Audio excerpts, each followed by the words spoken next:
Hai hordoftoota koo nageenya waaqayyoo bakka san jirtanitti isiniif haa baay'eetu. Akkam jirtu nagaa keessanii? Ani nagaa koodha, galanni waaqayyoof haa ta'u. Egaan har'as deebi'ee dhufeetan jira. Warroonni chaanaalii koof haaraa taatan chaanaalii koo subscribe gochuun maatii naaf ta'a. Warroonni maatii naaf taatanii jirtan galatooma. Viidiyoo kiyya laayikii godha, sheerii godha, na jajjabeessan affeerraa kooti. Arramoo yeroo lammaffaatiif jechuudha. Gibbii keenya keessa wantoota asaakiltii ta'ani, wantoota barbaachisoo ta'an nyaataaf wantoota oolan dhaabaa jirra jechuudha. Amma sa'aatiin naannoo sa'aatii 11 galgala. Egaa kunoo akkuma argaa jirtanii abbaan manaa koo dhaabaa jira akka ajaa'ibaatti jechuudha. Lafa qoffarreeti jechuudha. Qoffartuudhaan qoffarree kunoo akkanatti dhaabaa jirra galgala kana waluma gargaarre. Egaa kanaan durallee baaroo dhaabaa turre jechuudha. Isa viidiyoo gadi lakkifne, viidiyoo isas gadi isinii lakkisa. Yaa'u gibbii keenya keessaa edda gibbii keenya keessatti jallee wantoota garagaraa dhaabaa turre, akkasuma wantoota garagaraa ijaaraa turre, manallee ijaarree, akkasuma asaakiltiillee baay'ee dhaabaa jirra jechuudha.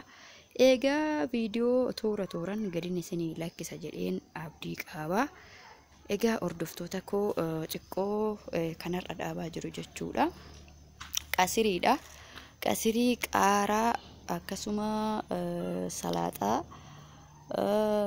qoqossee, akkasuma raafuu abaarafee, warri biyya abaarafee kan jedhan sana dhaabatiin jirre jechuudha. Akkuma argaa jirtanii kunoo qaaraa dhaabaa jira. Lafichi edda qoffaramee bareedee mukaa yookiin harkaan haadhaniiti kun akkasitti asaakiltii kan dhaabanii.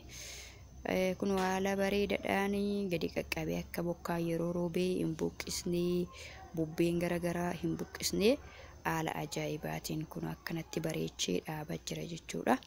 Egaa waluma gargaarree dhaabna. Asaakiltiin baay'ee barbaachisaadha.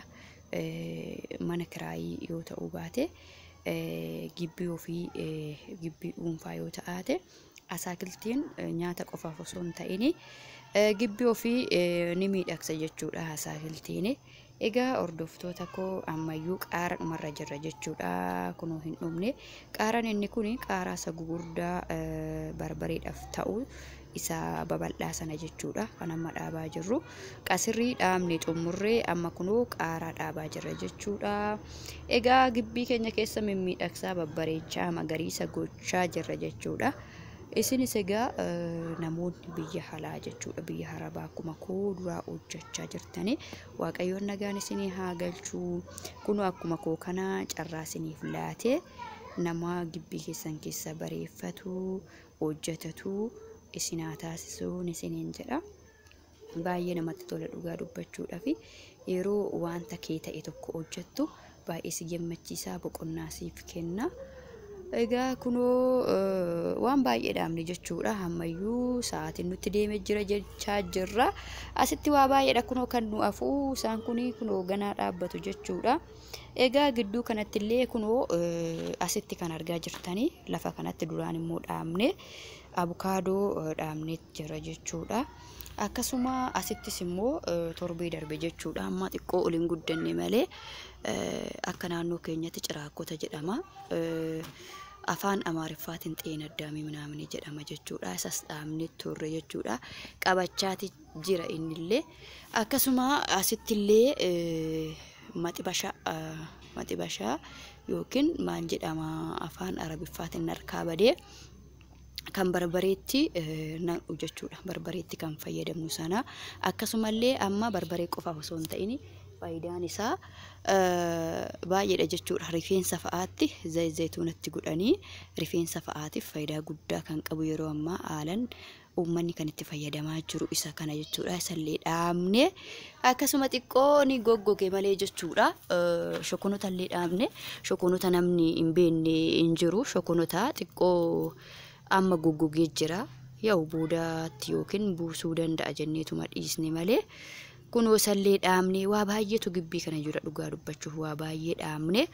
Isinumaan daawwachiisa hordoftoota kiyya. Egaa kunoo ammayyuu qaaraa baay'inaan hammite jechuudha. Lafa hedduu fudhatti qaaraan kunii.